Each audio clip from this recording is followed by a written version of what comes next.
கோ பேசஞ்சருக்கு ஒரு sun visor with smart light ஃபீச்சரோட குடுத்துருக்காங்க. Vanity கிளாஸ நம்ம ஓப்பன் பண்ணும்போது, இந்த ஸ்மார்ட் லைட் எனேபிள் ஆகுற மாரி பண்ணியிருக்காங்க. 2 பவர்ஃபுல்லான எல்லோ கேபின் லேம்பும் இங்க அவைலபிளா இருக்குது.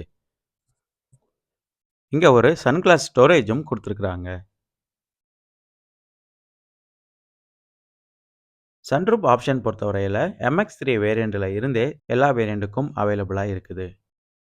ஒரு வைடரான சன்ரூஃப் தான் இந்த 3XOக்கு குடுத்துருக்காங்க. சன்ஷேட் பொறுத்தவரையில மேனுவலா ஆக்சஸ் பண்ற மாரி தான் குடுத்துருக்காங்க. ஸ்கைரூஃப் ஆப்ஷன் பொறுத்தவரையில டாப் வேரியண்டான AX7 மற்றும் AX7 லக்ஸரி வேரியண்ட்ல அவைலபிளா இருக்குது. பட்ஜெட் பிரைஸ்லயே சன்ரூஃப் ஆப்ஷன் வேணும்னு நினைக்கிறவங்க தாராளமா தேர்ட் வேரியண்டான MX3 வேரியண்ட்ல செலக்ட் பண்ணலாம். Day night adjustable